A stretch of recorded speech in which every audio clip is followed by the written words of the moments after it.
Yes, guys, we're back on this Featly TV. Obviously we had the devastating sort of show with Claude, who's been sort of one of the reasons why we got so far on this channel.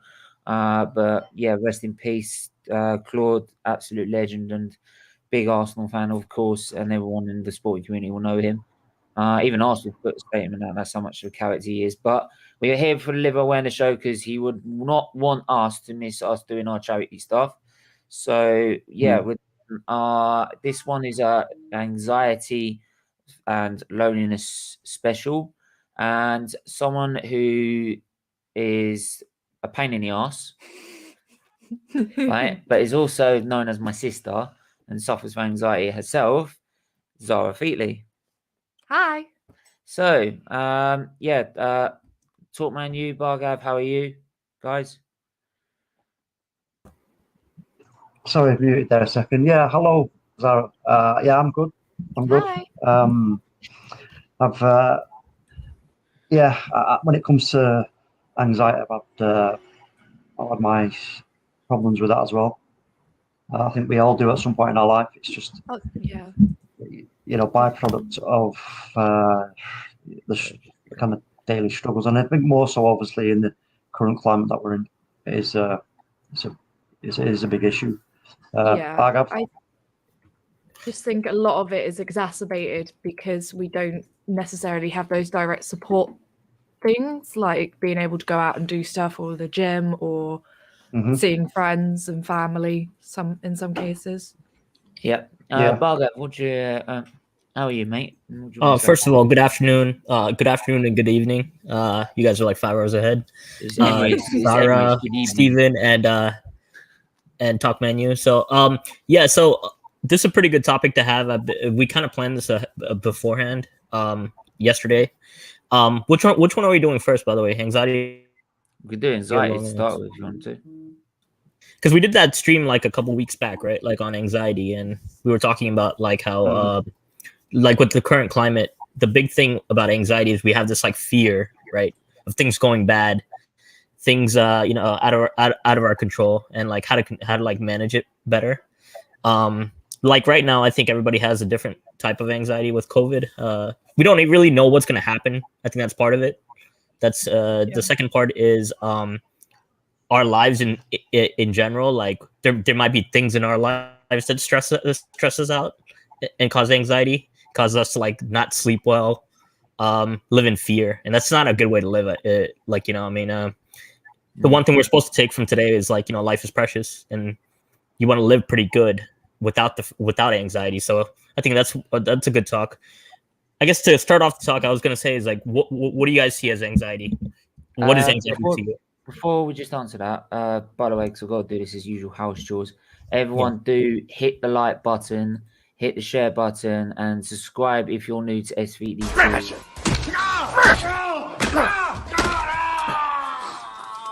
Really helps us out. Thanks. So insensitive right now. That is so.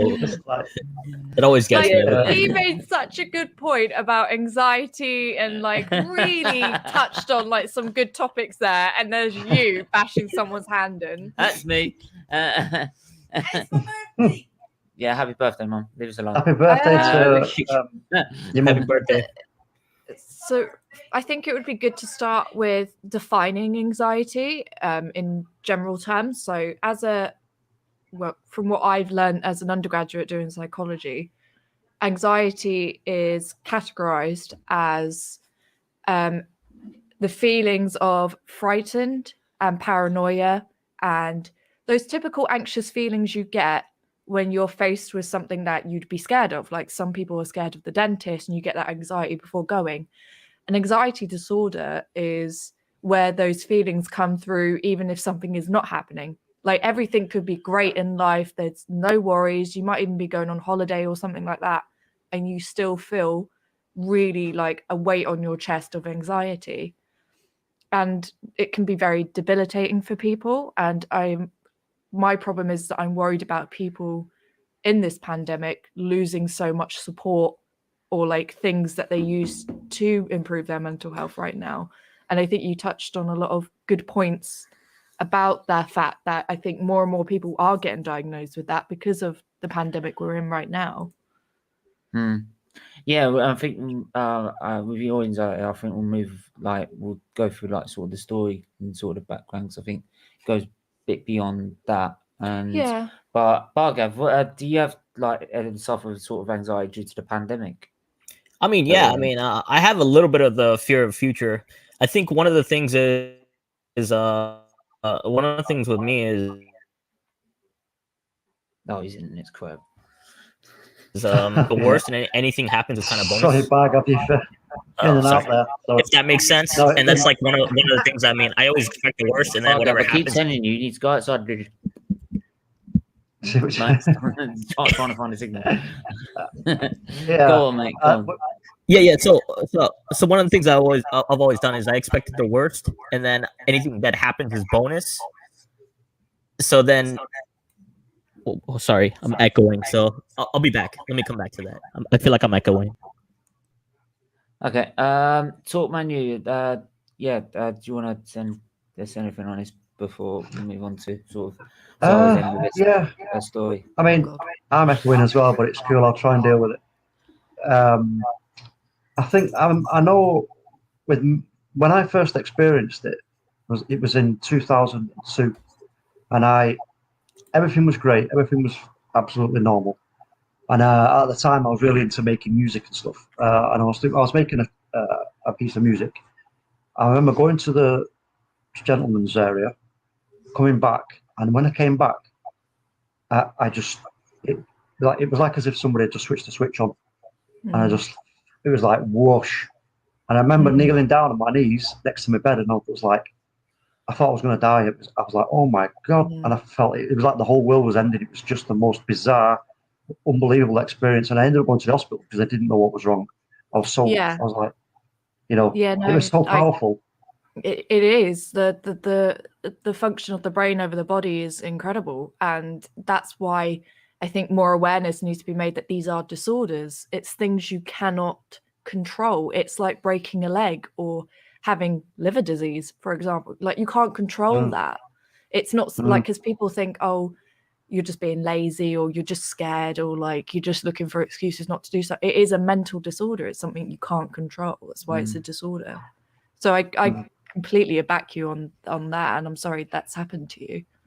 Yeah, I also think, and when it was only after a while when I got over it, then I started to think back of what had led up before that, and I realised that, you know what, because I was in a different area away from where I was living in a different area, and what I kept doing was, and I think this is part of it, is when you're faced with a new challenge that affects your emotions, so an emotional challenge, if you don't kind of face it head on and come to a kind of agreeable conclusion yourself about what this emotional challenge is, right? And you just sort of go, oh, right, that feels a bit weird because I'm homesick. I'm just going to go, no, it's going to the back of the mind. I'm going to do something else, take my mind off it.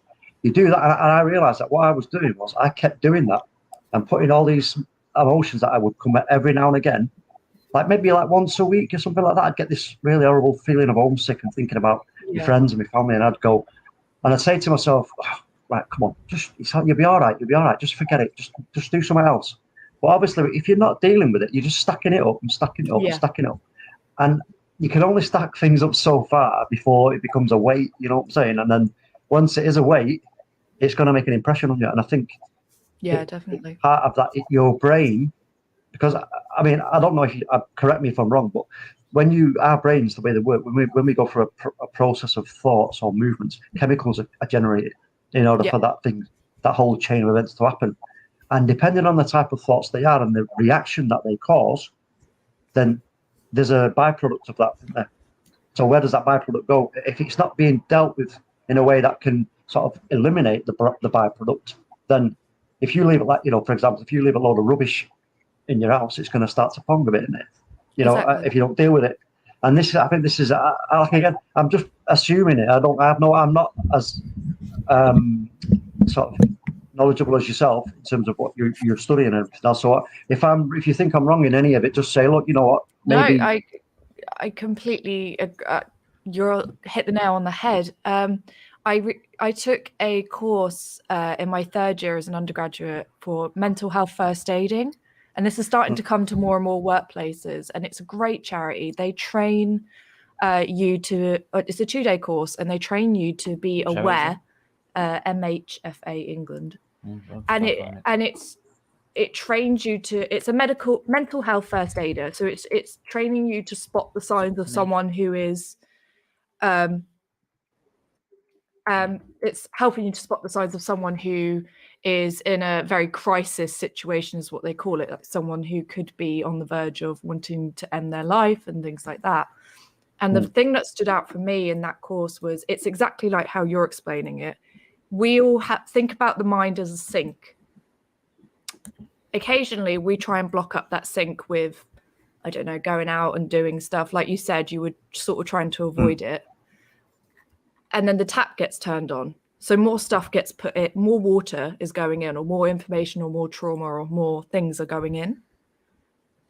Everyone has a different sized sink. Some have a small one, some have a big one, meaning that if they have a small one, it only takes a small amount of water for them to feel overflowed, overwhelmed, and then anxiety. And some have a bigger amount or a capacity to hold all of that. And that sink grows in size as you go on. And it's like you say, it's because you've put that plug in and more information's coming in, eventually that water's going to flow out. And that's sounds like what you've experienced when you feel like once a week of, oh my God, what am I doing? Yeah. Put that in I mean, one of the ways that I kind of... Sorry, talk my new. I was going to just say is that one sort of way I was told by a psychologist is that when you have sort of a trauma, your brain's trying to sort of still get your head sort of round it and file it. Yeah. So it's like a filing system that's just been emptied out, and you're now just trying to file these new experiences into place to make you better understand them. They're like, it's like the file of all the papers of all that trauma, like how you view it, like all the information you know about that trauma. And why it becomes PTSD or anxiety is because those files have, like those pieces of paper have fallen out of the file and filtered into different things. And that's why it can flow into you every day. If you want to carry on, James. Yeah, I was just going to quickly... I mean, go on. I kind of, for me, whenever I would get it again, I kind of sort of taught myself to think, right, okay, listen, after it had stopped and gone away, I would think, right, okay, you know what, I need to find a way of dealing with it. So one way I found of dealing with it was having a chain of other thoughts, not just one thought, but many thoughts, so that I could go through. It was almost like a maze, so that I would leave behind me, and then get to what I call the rabbit hole. Yeah. You get one small thought, and then you suddenly tip over, and you're going down and down and down and down, more and more thoughts. I will just, like I said, here's the charity that we just mentioned. I might just get the link and just put it in the chat. Anyone wants to go and check that out? Good. I'll give that a look, definitely. Yeah, if anyone wants to look at it's really great. They do one for I did the adult course, but there's one for children. There's one for ex-servicemen, specially trained. Like, but they're trying to get it more and more in workplaces and universities to people as much as possible, which is great. Just going to put that in there. I'm also going to just have a read some of the comments as well. Anthony, Steve, watched all your memories of Claude. You've done him proud, mate. Rest in peace. Guy, thank you.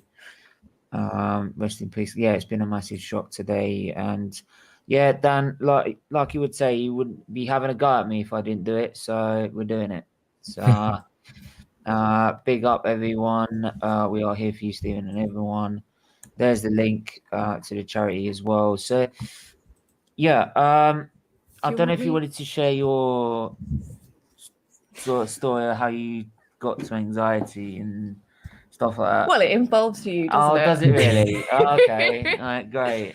It's not my fault. I've been nagging him about doing a live stream about siblings of ill people because it's something that's not talked about a lot. because Yeah. it brings on a lot of trauma to the sibling as well. Not through his, and the worst thing is that you can't pin it on him because he's ill. He can't help that. But oh, no, don't tell me you ain't had an argument. That. Don't tell me you haven't. there we go. I will tell my story if you don't nitpick it. I swear to God. Right. So See, we love each other, really. mediocre. True siblings right here. I don't really know where to start. I think Just like remember, like, was it the third transplant you really knew about? yeah. So Stephen had his third transplant when he was 11 and I was 7 at the time. I think when you're a kid, I was born into him being ill.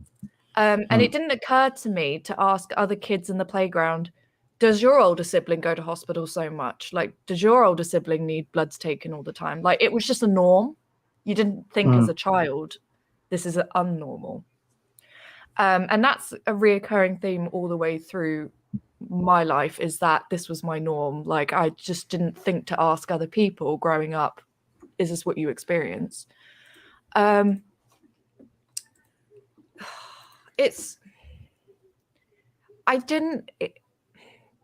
always knew there was something different about him, because if we used to play fight when we were younger, it was always a video camera of my mum going, Stephen, don't provoke her, she's stronger than you. And it was always, Stephen's fragile, don't hurt him. I hate you. Yeah. So I know he's ill. And then I remember the first time I walked in when I was 7 and he was 11, and he was covered in tubes. And I couldn't understand. He was covered in tubes. He's just had his transplant. He's knocked out. And I remember mum saying, like, oh, he can hear you, which is absolute crap, because when he woke up, he couldn't remember anything I said. I mean, I could show a picture of what I looked And I like. sat there yammering for like an hour to him because I I thought he could talk to me without talking back. So I thought I'd get all my points in as a 7-year-old. Yeah. But turns out when he woke up, he didn't remember any of it. So it was kind of wasted. And that was an anxiety thing. And there was a lot going on at home while he was in hospital and going in and out of hospital ill. I had a lot of conflict with my own father, which quite a few people know about. I'm not shy about talking about it. It's not a case of I want people to feel sorry for me. It's just I see it very sort of clinical when I talk about it. And I had a lot of conflict with him, and he was very domestically abusive while he was in hospital. And due to that, I think it really spawned anxiety. When I first experienced anxiety, it was anxiety of not wanting to go home from school. It was anxiety of, if I get the phone call from mum, is that Stephen dead, or is it something like that? So, and that's a lot of pressure. That was around when I was 13, 14. It's a lot of pressure as a teenager. But I was 16, so I remember out. Because I spent about I was in year 9 months. so I was about 9 months in hospital when I. Yeah, he was meant to go in for 2 weeks, and he fucked off for 9 months. No, hang on. I was in year 11, so you were in year 8. Yeah, year 8, so year 12 8. to 13. Yeah, I was supposed to be in for a month. 2 weeks. To be 9. Every week, I was told, "Oh, we'll be home next week," and then it would be like, "Nah, he's got another problem. We need to fix him." So it's a lot. And as much as you want to be mad I was mad for a very long time directly at him, because he was taking my mum away from me. He was leaving me with my dad. I felt guilty, actually. Not just dad, but also I ended up moving between different families because I needed people to look after me, because my dad would have to work away during the week and mum would be at the hospital with him. So it was a lot of trauma of, like, I wouldn't even be in my own house some of the time and being uprooted. So it's a lot. And during your teenage phase, you're going through a lot with your prefrontal cortex, so the front of the brain. That's growing during your teenage years. And that's why a lot of teenagers have mood swings and that, because it's decision making and cognitive function. So I think that did get affected as I got older. I think for me, when I first got my diagnosis of anxiety, I was 18 and I had just moved to UEA into halls of residence. And I think when I look back at it now, I didn't know at the time why suddenly I was getting all this anxiety and not when I was younger. But when I look back at it, it was because I was living, it sounds, no offense, I was living with normal people. And you sort of realize how I had been living, the extremeness, the arguing, the him almost dying and everything like that. That's not normal. Like I was living with people who didn't have that lifestyle. Yeah. And it was that realization, I think, subconsciously was triggering anxiety. They didn't have to worry about it either. They didn't have to worry about any of their family members at all. No, is that, and so it was like I lived on this thing of I thought I was having just a normal life. There's a lot more people who are worse off than me. And then suddenly you're living with a load of people who have had very normal lives. And you're like, oh, shit. And everything. Yeah, but isn't that like also a good thing in some ways, because like you've experienced way worse, so you have a little bit less, you know how to deal with it a lot better? Oh yeah, definitely. Definitely. Like I recently we had a girl who was in contact with us while I was at my new university for my master's, Portsmouth. And we came into contact with a girl with COVID, and my friend Ben, he had a very normal life, like not really any sort of traumas. And we had to wait for our results only for 2 days. And I wanted to kill him because he was just panicking. Yeah. And it was only 2 days. And I was like, there are things much worse in this world. Chill. Yeah. So there's definitely that and everything. And I wouldn't, if I could go back and change anything, I wouldn't, because it's made me the person I am today. And that I'm thankful for. Not saying I would want to relive it. I have the same things. Yeah. So I live in the States, right? And when I went to college, I feel bad for you. No, I love that. You I get that. I get that from Steven enough every week. Go on. No, so anyway, We have the same dad. I experienced some like hardships like growing up. So when I went to college, like some of the kids were really privileged. I'll be honest, they were really like, and it's funny because like they grew up in really good conditions, and they'll go to college and they'll experience their first stresses. And their worst anxiety is like, what party I'm going to this weekend, and they have trouble picking it or like not making friends. And I'm like, how is this anxiety? So I get that feeling actually. Yeah. I know that feeling of it should not cause you anxiety. Like there's way worse things in the world. I get that actually 100%. But I will say one thing though on the anxiety topic, because right now, like I'm now older, so I start seeing there's a lot more stresses that come in. Yeah. Like, you know, like parents, how are they doing? They're getting older. Job, you know, like money and stuff like that. Yeah. For me, I try to live a simple life, and I feel like that does cut down some of the anxiety that I do have. Yeah. And I expect like, and that's one tactic, I guess. Like if you simplify your life, you eliminate a lot of the things. What you had was like, I think is like situational anxiety, right? With Steven, because that's more like, I don't think that's in your control as much. No, so it didn't occur to me. I can't explain it to anyone. Everyone was like, well, why didn't you have anxiety all those years ago? And it's just because it just didn't occur to me that I wasn't living an unnormal life, because I'd grown up with this. I'd grown up with a volatile dad who was quick to anger. I'd grown up with Stephen being ill. I grew up with my mum being away every so often. Like, to me, it's like I've grown up with my illness. Yeah, it's like he's grown up with his illness. He doesn't know anything different. But the thing with me is that I had anxiety of the fact that whenever I got well, I was always worried about the next symptom that might appear, or the next phone call that might be said, your bloods or your ultrasound scan's not right. We need to get you in now, and you're going to lose control of your health, which unfortunately it did, but happened in the end. It's just like, and then you're like, what do I do next? Yeah, and it's a lot, and it put tremendous amounts of pressure on my relationship with Stephen. And the family as well, because you had arguments with mom. Oh yeah, but especially me and you, we were very. If you put mine and Stephen's personalities sometimes on a piece of paper, it would be very different, because we had. Like, I see it as we had very different upbringings, because he was brought up around hospitals. I was brought up with a sort of like my mum, but military dad who was like, let's get shit done. And the thing is that, like I said, is when you came out of hospital, you had a lot of anger, the fact that Mum had to be away so much, and where did the anger go? Where did the anger manifest? Where you spent so much time with Stephen? So exactly. and I was spent you'd spend argument after argument, and I was saying it's not my fault. What do you No, want no, me-" exactly. And then I would feel guilty the fact that I've took my mum away from my sister, and it's not fair, and she's had to go through that. And it was an awful cycle because when you're growing up, you naturally have a sibling rivalry. If you have a brother or sister, you know, like you have that sort of rivalry. But ours was 10 times amplified because I was insanely jealous of he got all the attention. He got to have all the nice days out. He got to get a free car. I'm still not jealous of you because you've got uni, you've got this. Whereas I don't care. That's where, and life's too short to care. Whereas he has the jealousy of, well, I see it as. Well, you guys could have like a show. You guys can have a show on this, honestly. But this is the thing as well, is that now this when people message in the comments and that, and they do hateful things because they're jealous and that, and I'm like, do you want to swap? Because I'll happily do it. Right? It's but Tom, first time on the channel, mate. Nice to have you on. Thank you. Talk about anxiety in a minute. Do you suffer with anxiety with the pandemic that's going on, or just in general at all?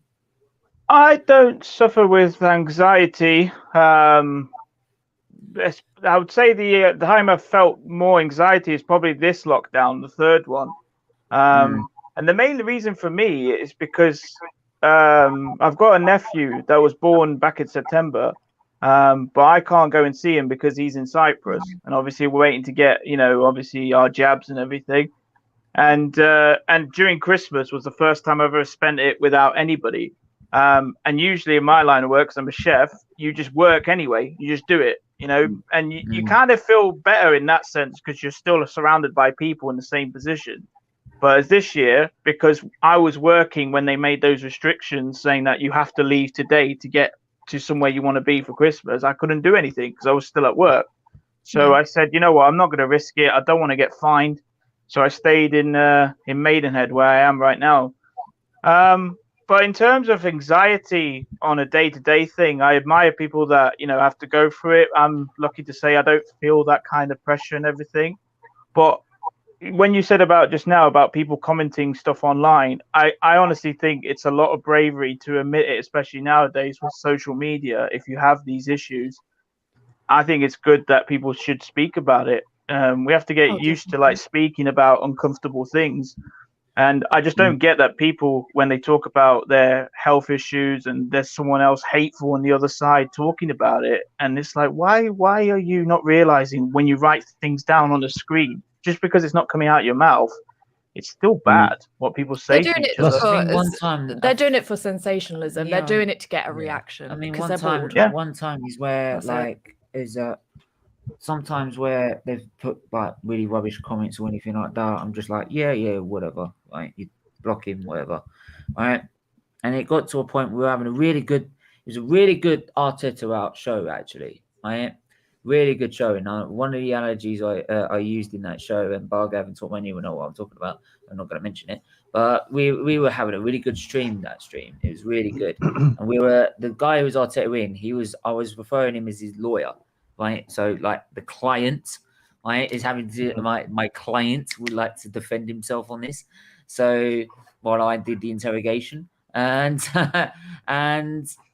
it got to a point where they were just I wasn't having someone's opinion about the ref conspiracy, and I said I'm not hearing it because every time it gets said or on Twitter or whatever, it then comes back at me saying your fan base said this, your fan base said that, and I'm fed up with hearing it. So you take it and shove it. That's what I said. The fact when Stephen has an opinion, you get nothing else. And with probably my Phil, I just went, you can take the opinion and shove it. I don't care. I don't want to hear it. And that's a nice way of I've ever heard you say that. Well, that's as nice as I was gonna get. And then I get a fuck off. Yeah. And it got to a point where I was just, and they were then starting to say, oh yeah, you can't say this, you can't say that. And I'm just like, don't need this, really, just leave me alone. All right. And then someone put, don't use your liver as an excuse for this, and this. And I just went, fuck. I didn't even press the outro or anything. I just ended it. Just fuck off. I'm only laughing because I've said that to him multiple times over his lifetime. Go, stop using it as an excuse to be a dick, Stephen.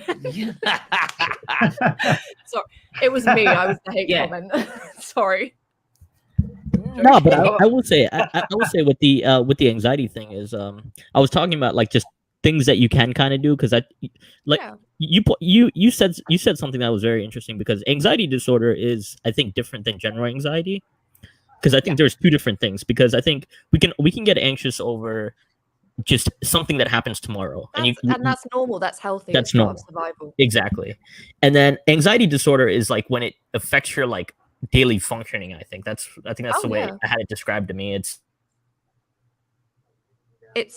his internet dying.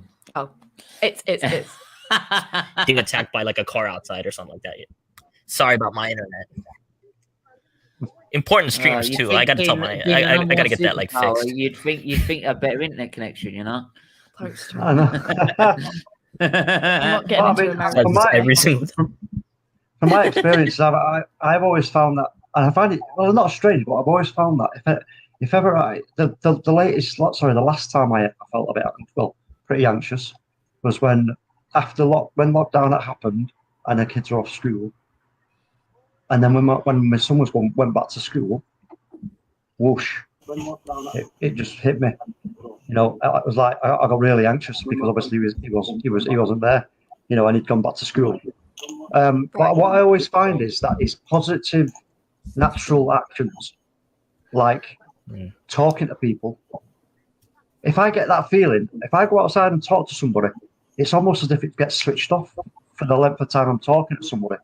And then, so there's a lot of charities supporting talking about mental health, like ITV have got it on their adverts and stuff like that. The saddest thing that I realized when I was doing my course is the lecturer said, "What do you think is the biggest age group for suicide?" And we all thought, well, girls, teenagers, and things like that. And they said, wrong, it's men. Especially between the ages of 30 to 40, it's men.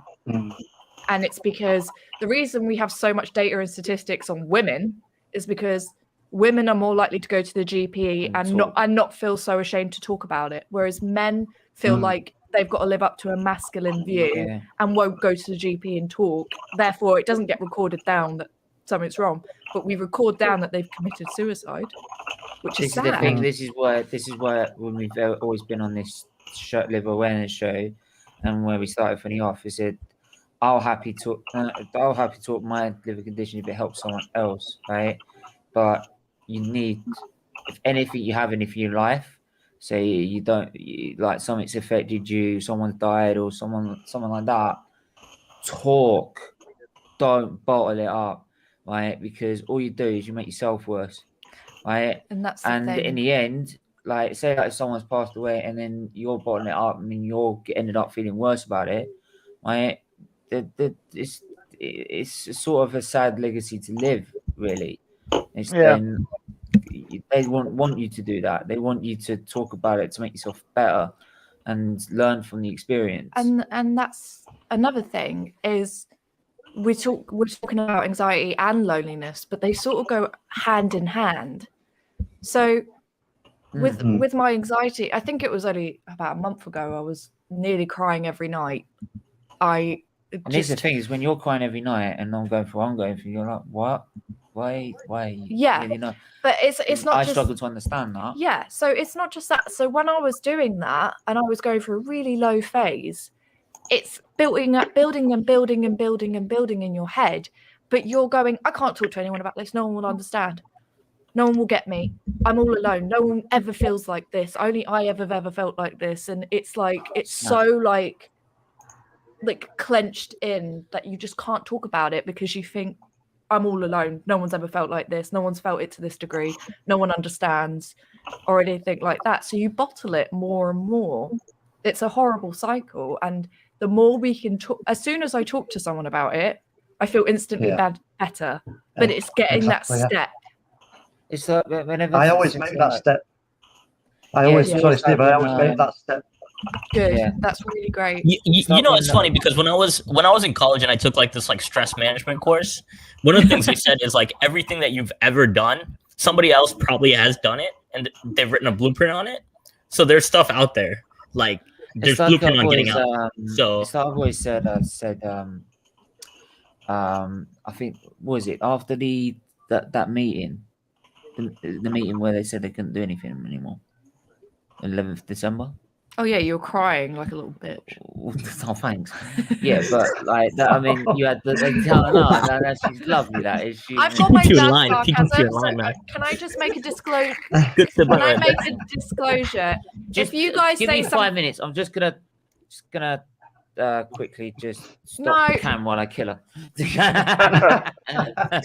I just want to make 5 a minutes. disclosure though, because of like the environment I've grown up in. If any of you guys say something really dark and you see me smiling or like chuckling to myself, it's just because I don't know how to handle it. So I just go, "Ooh, Mm. sorry." we just have Yeah, that no, man, it's cool. mentality of making jokes and laughing out of it. My mum told me a funny story about Stephen when he was a baby. She told me that he was getting a lot of injections and needles put into him as a baby. So a psychologist came in and did the classic, like, putting a pretend needle in mum and dad and getting them to laugh so that he would associate that that's fine and it's not so bad. Oh yeah. And it got to the point of where he started scaring nurses because every time they put a needle in him, he just started laughing and looked like a little demented baby. I've said that. Yeah, he's told the story. One of the professors, I think it was Professor Vergani. She said, Now can he's you just tell your irritable. can you tell your son to stop laughing at me? I'm doing horrible things to him. He's just sitting there giggling his ass off. And now you should see him now. I don't know what happened to him. In the back there, Luca as well. Luca, my friend, how are Hello. you? I'm gonna. Hello.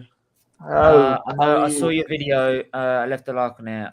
Just quickly before we carry on with what we're talking about. Just You know what? Firstly, so sorry I was a bit late. I had a few stuff to do, but no, I'm really upset that Claude passed away because I sat indoors all day and I kept thinking about it and all that stuff, and I'm shocked because I know Claude very well, and I used to be on my channel, used to be on my old channel, used to be on my channel before, and he used to, obviously I've known him on Facebook and all that stuff, and we used to obviously talk, and obviously I'm half Italian, don't get me wrong, and he used to say to me, oh Luca, you're half Italian and that. And yeah. And Claude used to come on some of the streams, and we used to talk sometimes. And I used to have Instagram, but I've got rid of Instagram. And the thing is, he used to come on my lives. He used to say, "Oh, you're all right, you're all right, you're all right." And I said, "I'm good," but I'm upset, man, about it. And it's really devastating to see a guy who passed away. And this is why I love streams like Cancer Living Awareness, because obviously it helps you out, gets people's mindset off and all that, etc. And it's devastating to see someone like Claude who died, because Claude is a legend. And the thing is, I would always remember him. He's a great legend, and I remember him saying it's time to go and all that stuff. But he even had mental issues. TV Claude, I'm going to ask you the same question that I asked. It's time to go! Sorry, I had to play it. That's all right. But no. Last night, he was announced at like around 9 o'clock that he passed away.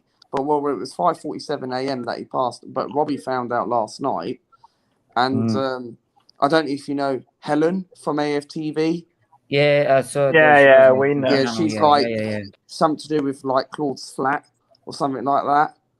But we're not gonna make assumptions now. We're just to honour the legend that he's Claude. Like I said before on the stream we just done, we wouldn't be where we are with this channel if it weren't for Claude and and the band's. And the thing is, we're lucky enough to have someone like him on your channel and that. And the thing is, it's devastating, and it's sad to see someone like that who passed away. And hold on, is this the guy we're blaming for you shouting until 10 o'clock at night?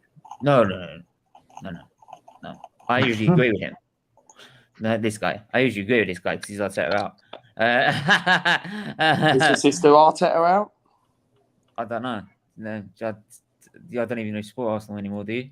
I support. That's the Man thing. I say you don't. You were standing on. You were with us at the FA Cup final.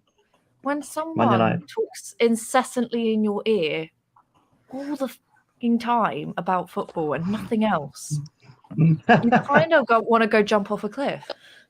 And that's Stephen. That's the thing. I say to Stephen, I like watching the matches. Like me and my friend used to just start commenting. Me and my friend like to go to the pub and just watch it with a couple of beers when we weren't in lockdown and that. Like that's as far as I go. I watch the match, I support them, I'm like, yay. him comes along and he goes, "Oh, you watched the match? Did you see?" And he goes on about this player and statistics, and I'm like, I'm just watching the football, and by the end of it, I'm drunk. I don't know what you're on about. I can be The last game you watched with us was we played the drinking. It was during the World Cup, wasn't it? I did play the drinking game, but if I did play the drinking game, by the way, it was with this. It was a can of Coke. Right? You we had to pick a player, and every time his name was mentioned, you took a sip of your drink, and if you scored a goal, you take 3 sips. No, if he scored a goal, you have to down the drink. Yeah, you have to down Who the was drink. the player then? Harry Kane, Sterling? Harry, yeah, I was No, thinking Haley Harry Kane. picked Harry Kane. I can't remember. I think Sterling. Yeah, You I had picked Sterling. So there this you is a go. good match because they scored 4 goals. Honestly, yeah. See, honestly, you want to try it because it was against Panama as well. So I yeah, want you to want to try die. it. You should try it. But yeah, it's just Do you want me to carry on? back to the anxiety, isn't it? Yeah. What we were mentioning on anxiety. I think we were talking about the fact of talking about it, but I think there's a stage before that. No, you were saying about like how you don't understand about like you be like on your own in a sense how it involves loneliness. Yeah, so that's and I was about to say it's the same like with me is that because I've had not just one but 6 or several transplants, about 18 odd procedures on top of that.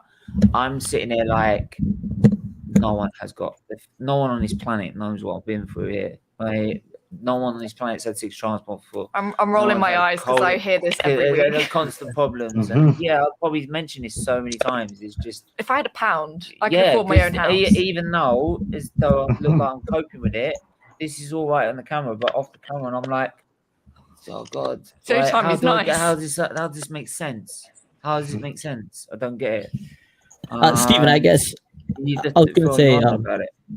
I was going to say Marble Halls. That's why I was just going to say, sorry, Bugger. That's sorry, mate. It's just that's why last week, sorry, is I was feeling really low because it just builds up, and I'm like, oh great, I just feel shit now. You were saying? Sorry.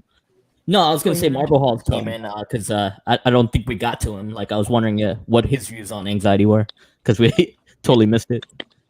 Yeah, I did see his comments. He said, no, he's actually in the chat, right? He's actually on the. Yeah, he's in the chat. The screen. No, he's not. No, Marbles. Yeah, Marbles. I'm so sorry, man. I am so sorry. Do you want to know something? I'm just going like that. I'm just letting him. Marbles. I'm so sorry. What do you want to say, mate? I'm terribly sorry about that. No, that's what you say about Claude as well. First, I want to talk about Claude. I was very shocked. Well, everyone was shocked to hear of the bad news, but I never met him, but I liked his energy. I liked, obviously, he had passion for our club. He wanted the best for our club, and you have to say he helped make like YouTube football, if that makes sense, or fan channels big. Like he contributed to it. Everyone knows his like saying it's time to go and stuff, and yeah, just rest in peace because. The thing is for me is that I was born in the UK, right, but I used to live overseas for a bit, for about almost 10 years, and I first saw AFTV on YouTube. So what am I saying? I first saw AFTV the first episodes when I was living overseas, right, and not just him, but at that time would have been. There was obviously him and Ty. There was a geezer called Bully. He hasn't been on there for years. There's I was going to say Ginger. Well, I've said Ginger Chris, but I don't like saying that because that's disrespectful. But there was him and a few others. I can't remember, but he was one of the first on the AFTV though. That's the thing as well. He's like literally one of the first people to go He was, yeah. I remember that. Aston Villa, I think. David, you hit the nail on the head on that. Because and it helped me feel more connected back to football. Well, back home. Well, I live in the UK again now, but back home, so I always remember that. And yeah, I just wish all the best for his family and stuff, and his friends. Obviously had many friends online, and but obviously I'm missing him a lot. So rest in peace, Claude. Thoughts and prayers. About like anxiety and stuff. To be honest, the lockdowns haven't affected me that much. I haven't felt anxious, but I just want to talk about, say, like some, like, kind of like some mental health stuff in general, as this is like a mental health stream. I just want to talk about like what's like helped me, because years ago I used to suffer from like some issues and stuff. I used to also take some like medication, not so much now, but to be honest, I don't know what was wrong with me. I think it was more due to like, to be honest, I don't know. It's just David, that's my sister. Because like when I was like in my late teens and stuff, I just started to feel kind of down and angry. Yeah. To this day, I can't don't say know. anything on that. Go on, Marbles, carry on. I don't know what really was caused it, but I think what helped me get out of it was just, having people to talk to, just having people to open up to like, say if I was feeling down or feeling bad, like people to like relate to, just say, okay, well, I'm feeling X, Y, Z, and then just like help you like process it, if that makes sense. I think that's sort of. I mean, yeah. Go on. Sorry, no, go on. Sorry. I think it sort of feeds into that next point. Really happy for you that you're in a better place, and I hope that continues for you. But I think that feeds into the next point of the one before.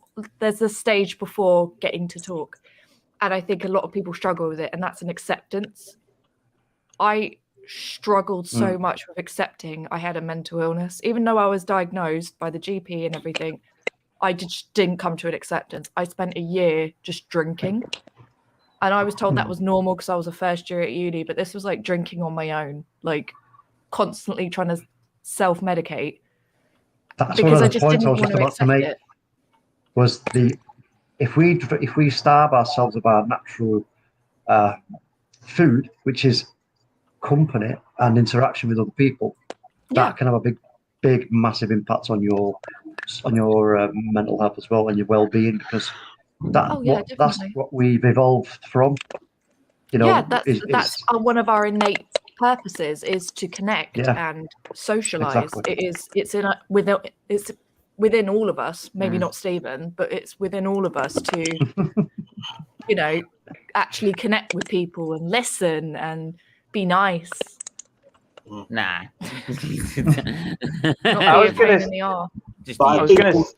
Sorry, yeah, go ahead. No, I was just going to say, another thing we need to remember, Claude did actually speak about it as much as he could, because I remember they did a video about it on AFTV, and some of the lads were saying on there, like, give him credit, because a lot of us would have just kind of blocked it out and deal it by ourselves. So, I mean, even my mum, I've only met him twice and spoken to him outside the Emirates. But my mum has never met him. She just watches AFTV, and she actually started crying when I told her about it, because she obviously knows a little bit about his background. And it is so important, like whoever you even connect with, even if it's your family or friends, or even if you go and seek someone out there who's a medical professional, just go and talk about it. That's the first step. And like I said, there's good charities out there, like Mind Charity is a very good one, and also the Samaritans for emergencies. Yeah. So I live around a bunch of doctors actually, like and on that front, in Florida. Yeah. I was just. So one of the things you actually brought up was drinking, right? Like, I mean, it is like you said, acceptance is a big thing, and then drinking is a big cover up. I live in there's pretty big like party zones here, so like I see people constantly cover up like their problems with drinking and whatnot, and you normalize it because you're at a younger age. Yeah, exactly. That's one of the things and I didn't actually realize this until like I started doing this at one point for like 1 year, and one of the hardest parts was with that is like loneliness is a big issue also. Like to tie that in is because now I don't feel as lonely as I did like when I was younger. When I was like 3-4 years ago, you'd ask me about loneliness. I'm like, that is a big stress. I hate like the fact that I can't verbalize it to anybody. I hate the fact that I have no support when I actually need it. Now I'm like at a point where I'm like, you know what? There is a little bit of personal responsibility that comes with that, and that's what a lot of doctors tell me. We can do a lot of things, but we can't be there for you for our patients every single day. And that's one of the biggest issues with like mental health is you can go talk to a psychiatrist or psychologist, but at the end of the day you have to take some personal responsibility in your actions, I think. Oh yeah, definitely. And there are things you can do, and I think that's what the education is like. Can I mention where? Sorry, Cool. I was going to quickly just mention. I think go ahead. the thing with Claude is that it's somewhat also difficult. I mean, probably online as well. Being like one of the first people to sort of raise the issue, and you saw it on Robbie's video that he made earlier. How like Robbie was very sort of dismissive with it, and getting him to raise the profile about it as well. And there's a lot of things he raised the profile about on AFTV, despite his character and his own personal views on the football club and the way Arsenal are. It's just that he raised some really good issues and shed light on on all the others as well, and influenced all the others to take issue with it. And that's, I think now is that with that, it's being the sort of first to come out openly and say, I've had this, I've had that, and sort of being the first one to sort of say, yeah, I've got this problem like mental health, or I've got this problem, I've got liver disease, or so I've got this problem, heart condition. It's very difficult because some people can easily just turn that and use it against you. Yeah. Right. And it's more just thinking you and then have to mentally say, leave them. They're worthless people. Right. And because they have their own problems. Yeah, but they have their own issues, right? But every one person that has that you all have, and what I've noticed is that you end up focusing a lot more on the one person that's made that negative comment. And that was sort of the first time I'd ever did a stream on AFTV, which was way back a few years ago now. And that was the first time I said I've got liver problems, and then there were a couple of comments that were really, really wrong. And no, on YouTube that is. He tells everyone down the street. No, yeah, but so does Mum as well. So there you go. But from that, I've then noticed is that I had to learn that forget them. You could look at all the comments other than that, like all the comments from all around the world that watch AFTV that were saying, yeah, big up to you saying this, big up to you saying this and doing this. And even now, there's always one or two that come in the comments and go, you're this, you're that, you like take your liver and do whatever with it, whatever. And you just say, block them, get out of the way. Just look at all these people here. Look at all these people that were there for Claude. Right, all the people that are giving Claude hate and death threats and going to Wales after that incident, and look where they are now. Right, I just want sometimes I cry for help, negativity in people. Yeah. I just wanted to go back to his point about saying about going to psychiatrists and psychologists all you want, and you need your own motivation. Yeah. The biggest thing we were taught from day one as an undergraduate in psychology was you can't help people who don't want to be helped. Yeah.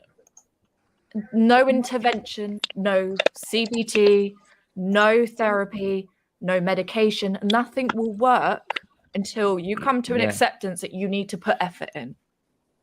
So that's why I was down only just a month ago, because I was so reliant on taking medication and always relying that my friends were going to keep picking up the pieces and me crying to them. When I realized, sorry, put on your big girl pants and actually get out and do something. Stop it. Even now, I'm constantly batting. Do I just stay as I am, or do I try and make it better?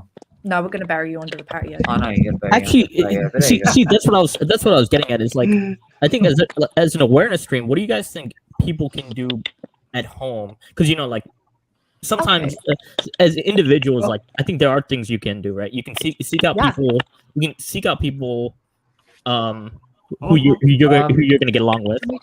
Yeah, I was gonna quickly just add is that one, probably the pandemic easing off the lockdown just now, I think it was the day before, is gonna help. But here just because obviously we are is that your it is my sister, like hello everyone, it's Sarah, and like the shop. and it's like I said, is that we're just like people just giving our honest opinion. We're not experts. I mean, Zara's going to be an expert probably in about a month or two time of getting a master's. Well, no, I'm doing a master's in criminal psychology, so that's on a different tangent. Well, okay, but this is that she's more of an expert than we are. But you got like Anxiety UK, you've got Bipolar UK, Calm, Men's Health Forum is very good. If you that is literally me. This is all on the NHS website. Mind. And they offer a text app as well for the Men's Mental Health Forum, so that you don't feel like you have to say it out loud or anything. Samaritans, all these young minds, all these like any domestic abuse as well, alcohol misuse, like this one. But that is literally just me typing anxiety charities, and that's all on the NHS website of voluntary services you can go to. So gonna add Chris Paul into this as well. So if I touch upon a couple of things that some people could do at home, as you had asked, I'm trying to think. It's the things I'm going to say are going to sound repetitive and cliche because everyone's heard them before. Keep my. So if there wasn't a pandemic, what I would do is go to the gym, because that was my physical outlet of doing and getting endorphins in. Obviously, gym's not for everyone. Find a sport where you can go out and you're just getting your body active. Like even right now, you can go for a walk, just getting some fresh air. It won't change your whole life. You might still feel sad or anxious when you come back, but you got some fresh air around you. He needs to do that more. Yeah. He doesn't go out. The next giving content. The next thing is it's a tricky habit to get into, but I recommend it to everyone. Journaling, writing things down. And when I started it, I thought I have to do this every day and I don't want to. No, do it whenever you feel like you want to do it. Even if you're having a good day or a bad day. Like if you have a good day, you can look back at it. If it's all just bad days you want to write in it, then the greatest feeling is turning over to that new page and just not looking back at the other one. Leave a bookmark in for the next blank page and you've put that into your journal. It doesn't solve exactly everything, but it's a helper. And that's what I think people have a problem with is, what can we do at home? The suggestions I can give will help you and ground you to come back to a normal Big up Miss Mel, always biggest support. But it's not going to cure it. As psychologists, we don't know what will cure anxiety or depression or any mental illness. It depends on the person, because we're all so different. That's the problem. We can treat with medication. We can treat with a mixture of medication and therapy if the services are available. But it doesn't mean it will necessarily cure someone. It just means that it depends on how it works for them. Like what works for me is different from what works for Stephen. I mean, like for example, like you said, like for an activity, you say go and do gym or something like that. Yeah. So for me, like, I mean, certain aspects you can take that and do it at home, like with weights and stuff like that. Yeah, you walk into the toilet and No. I'm not saying that. I'm saying like my sort of activity. What I would like to do is go out and have a game of a snooker or something like that. But I can't do that. It's trying. I like finding something to do. Like instead of like walking. A sport I like to play or something. A huge one for me as well is it's such a hard thing, because when I was in the thick of my anxiety, I wanted to please everyone. I wanted to make sure everyone was happy around me before myself. and it really does drain you. So my biggest advice to everyone is get rid of friends who are just there because you're pleasing them, not because they're there because they are 100% down for you.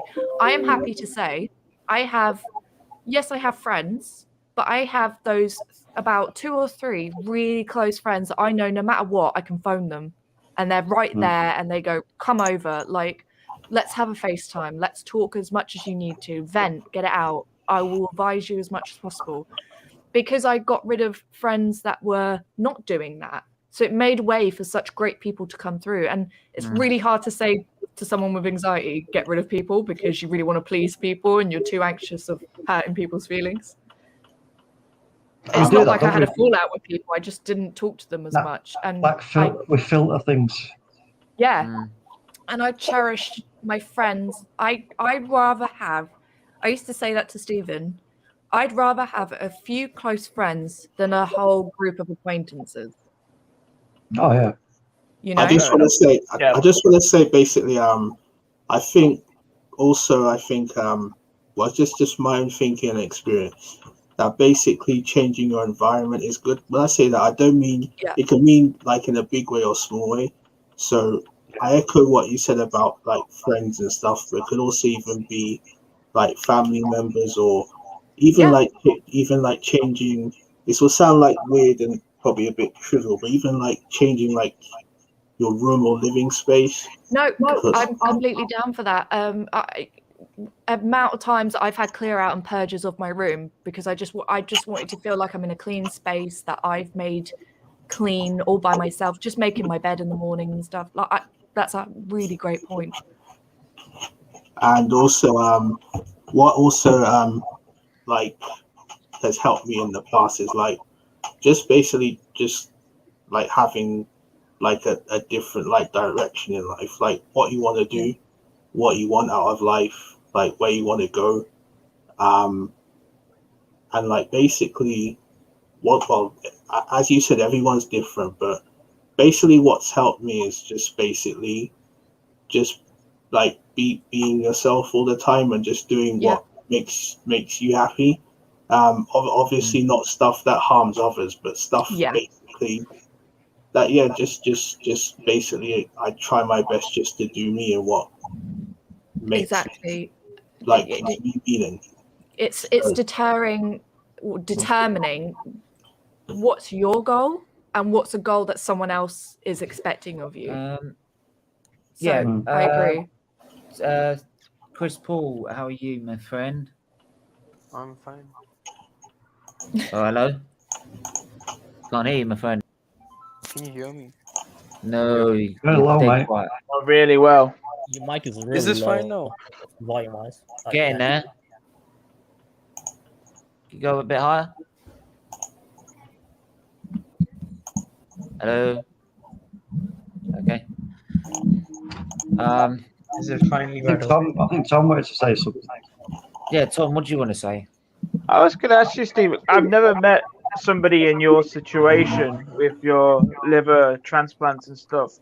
Day-to-day life, what is it for you? Is it like, do you have to have like a strict diet or anything like that? I could answer this one. No, stop. Oh, go on, let me. No. I won't be harsh. I'll be brutally honest though, because I know you lie. Oh, so fuck off. He gets up, wearing the same clothes that he's worn for 3 days. No, I have not. What? And his moldy, crusty dressing gown that I hate. No. A diet consists of a diet consists of jam sandwich, prawn cocktail, crisp, and Coca-Cola. Whoa, breakfast as well. Yeah, that is your breakfast. No, I have a bowl of cereal actually. Get it right. Oh wow, you're really nutrition. Physio is included. Don't start talking about you and your malams. Don't start. Physio includes moving his thumbs on the game controller. Or doing this. Or walking to the toilet, and that's about it. What? No, because I honestly, I'm asking because, like I said, I've never had a friend or a relative that has that situation. So I'm just curious. how it is like from my view, and you can disagree with me. Yeah, go on. Right. Go on. I don't know. Stephen said that he has hepatic encephalopathy, which is a big word. So it's basically ammonia on the brain. Or bilirubin, either one.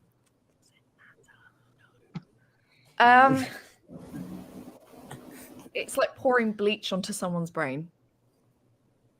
I adore my brother. I want to bury him under a patio, but I will adore and I will protect him for as long as I can. Until I put him in the patio. only I can kill him. No one else is allowed to. But mine and Stephen's relationship has changed a lot over the years. And for me, it changed significantly before his 5th transplant, because that's when he first got encephalopathy on the brain.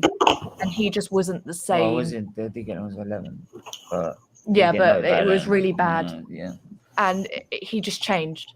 He went from this joyful guy who was always making a joke, always cracking jokes to nurses and doctors, to someone who was very irritable, very angry, very just upset at the world. Like, even now, it feels sometimes like walking on eggshells around him, because I don't want to trigger him.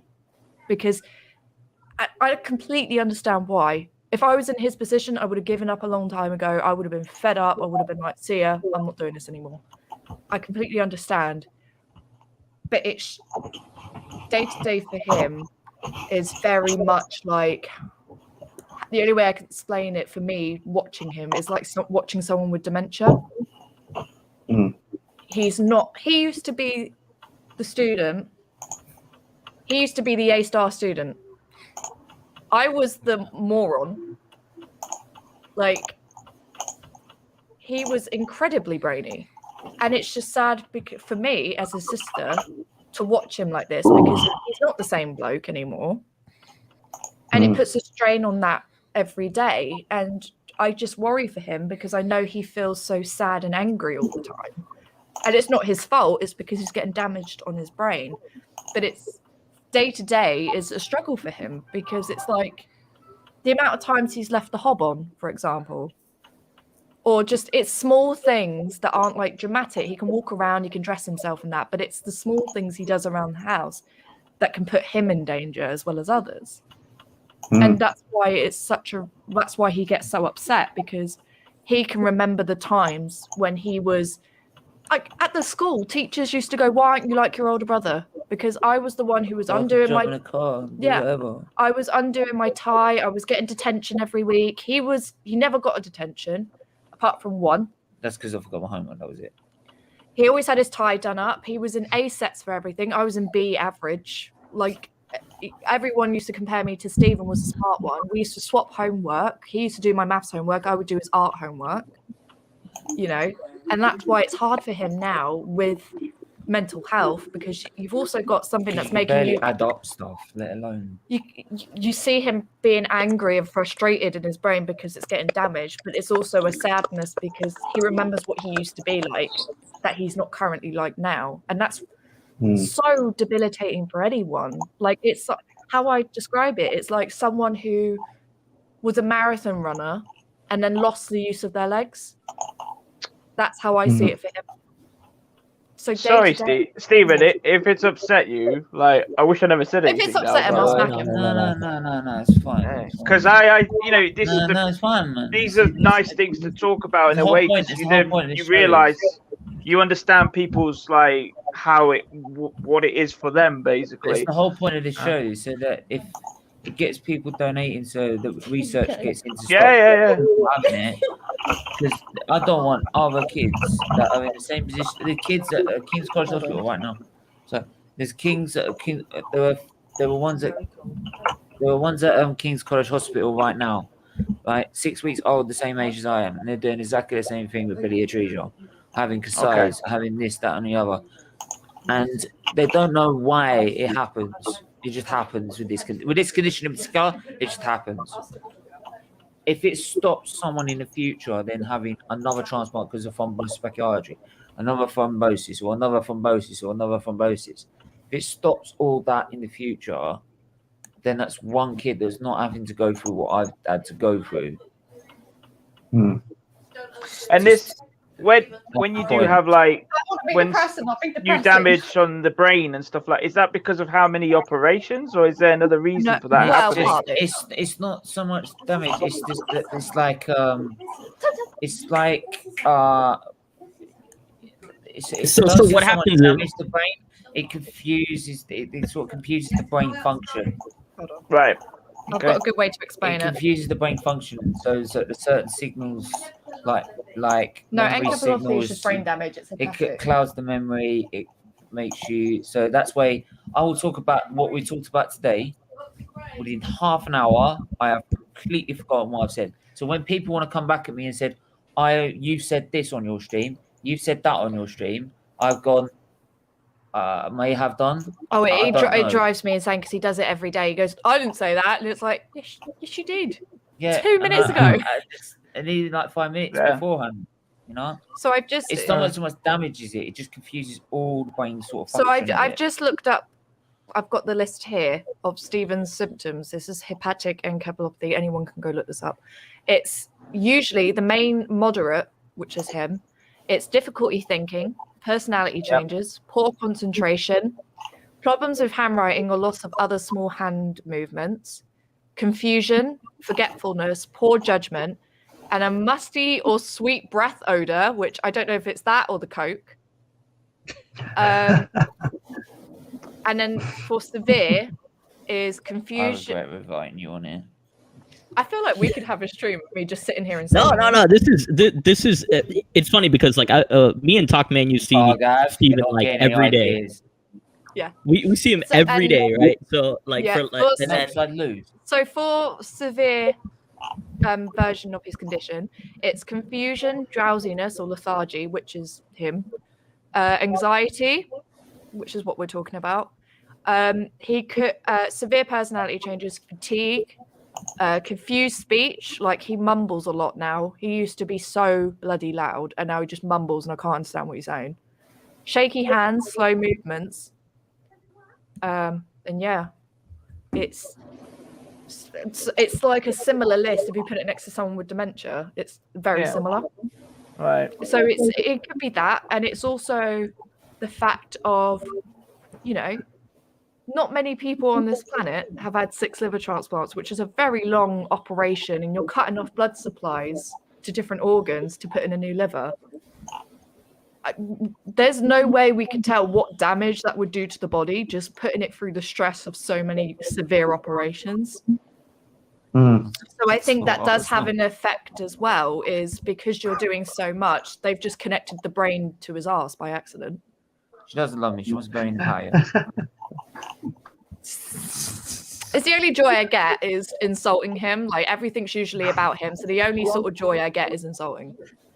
Yeah, because I only met Stephen like 2 weeks ago on Alex's stream, and he told me about his channel. I feel sorry for you for those 2 weeks. No, he said to me like, join the subscribe to my channel, and he was telling me why he's doing what he's doing, and I think it's admirable. I think it's really good. You know, it saves him going on about it to me and Mum, so I'm happy. Yeah, no worries. Go lecture someone else. We're done. Yeah, go lecture someone else. Is there anything anyone else wants to add before we wrap this up? I just think the one thing I was going to say is rest in peace, Claude, and whoever's got issues with their mental health, physical health, just go and seek some help. That's all you can say. I know it's easy to say that, but that's all you can. Take that small step for a big change. Yeah. I echo that. Just talk. There's nothing to be embarrassed about at all. Yeah. No, that was pretty nice actually. We need Zara on more often because she actually like makes sense of things. I'm gonna get my own fan base. It's fine. No, Bargav. I'm gonna start a live stream where I sit there and just have a picture of Stephen insulting him. Don't start now. Be very careful. You've got a job to do, remember? Bargav's fine. Right. Can I also say that it's just basically from like my experiences. I think when like you seek help, you may have to like shop around a bit to find people who you connect with. Because like I in the past had a few like bad experiences. Well, I won't go into it deep because obviously we're ending the show and it probably doesn't matter. But yeah, I think just find people who you connect with and who can I think that's the same with anything though, but yeah, whether it's like mental or physical. But I think if you find people who you gel with, then I think that's better for you in terms of having someone to talk to. So that's just what I'd recommend to anybody. Yeah. Surround yourself with good people. Yeah, Luca. You know what, right? What I will say is it's very, very devastating to see someone pass away with mental issues and all that stuff. And obviously, I've known people who've had bad mental issues, and I always say to them, please don't do anything silly or anything like that. I always say to them, please, please, please, we believe in you. Stay positive. You've got family around you. You've got brothers. You've got sisters. Whoever you've got relatives, they would always be positive for you. They would always believe in you and all that stuff. And this is why I've said on this. This is why I said on this channel. Right? Can I just? I will. It's just anyone that's on this channel, anyone that's in this football community, right? If you, no matter how big this channel gets, if you ever have a problem, my socials are in the description. DM me, and I will just message you back. And he won't pick up the phone. I will message but I will do my best to message back. The only thing I disagree with, Lucas, is just that there's a lot of when someone's planning to kill themselves or wanting to get to that point, it's because they genuinely think they are better. Everyone around them that they care and love about is better off without them. So the one thing I would avoid is, it's not, for want of a better word, not guilt tripping going, but you've got family and you've got this, because in their mind they're going, oh my God, yeah, I'm such a screw up. Like, they'd be better if I wasn't here and stuff. So like, just talking, just vent, even if it's just a load of. The thing is, people can go and see a counselling and all that stuff. People can go and see people like that, and obviously maybe go and see a psychologist, maybe to calm people down and all that stuff. Yeah, definitely. It's just we need the services. It's like with me, right? I have anxiety problems sometimes. The thing is, I've had psychologists through this lockdown, and I know lockdown's been very, very, very difficult while this pandemic's going on at the moment. And I've had people talking on the phone once a week and all that. Not anymore, but I've had people talking for about 45 minutes to an hour, and it's made me positive. It's made me happy. I've managed to do stuff. Yeah, absolutely. Yeah. And for all you know, whoever you talk to could be going through the same feelings. Exactly, the same scenario.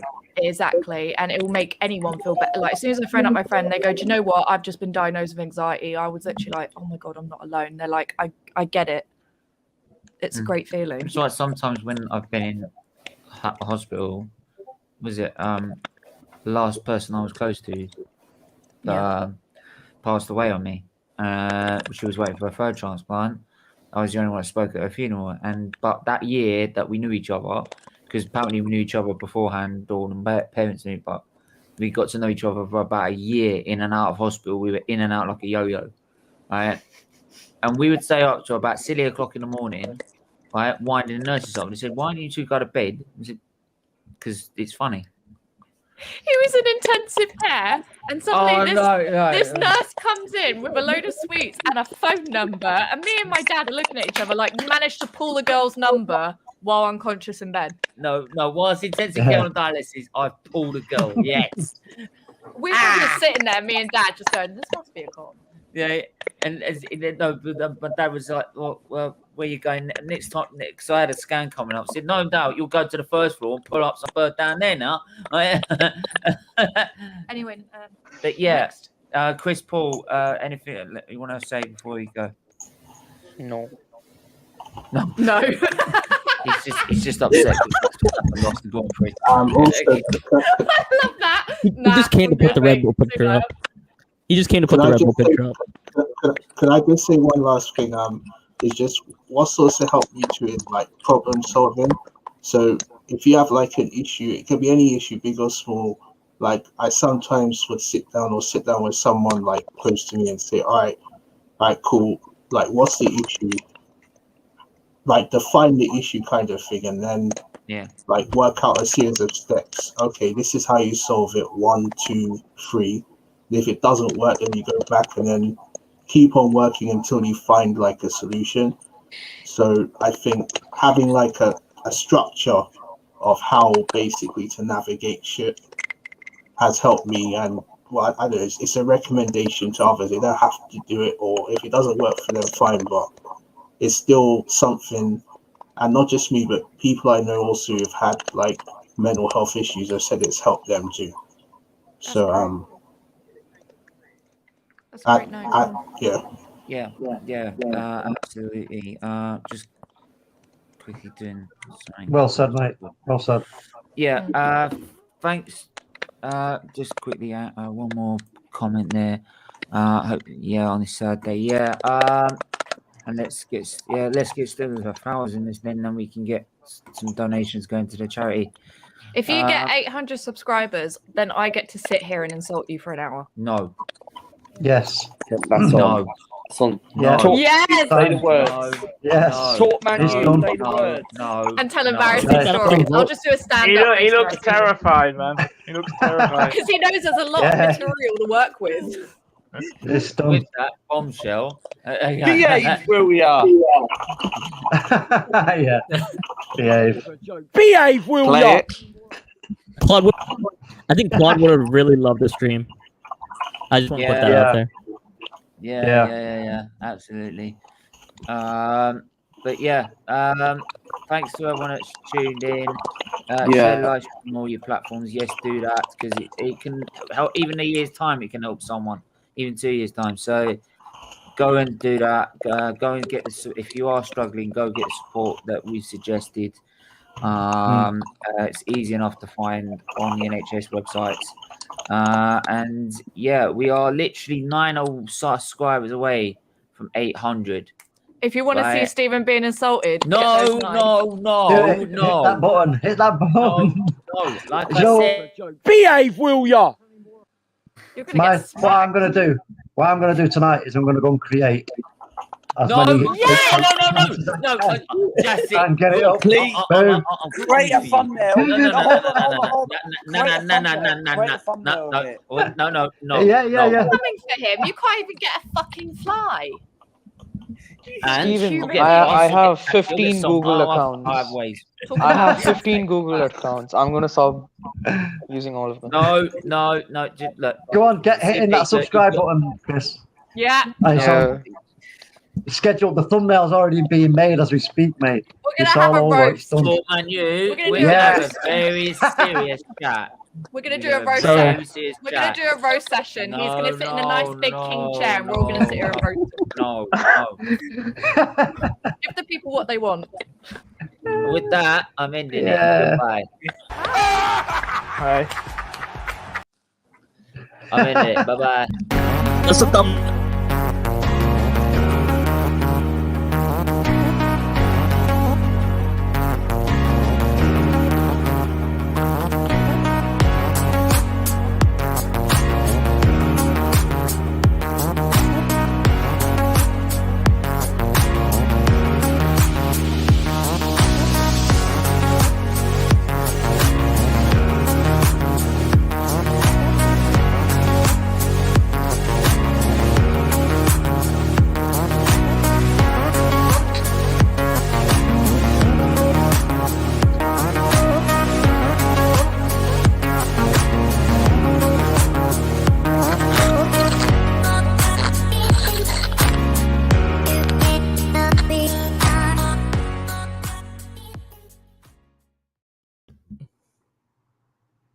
Oh, Stephen gone. He's still live. Hold on, we're still live, guys. He'll be back. Stephen, you need to stop the live, mate. I mean, I hope we they're can not fighting. continue the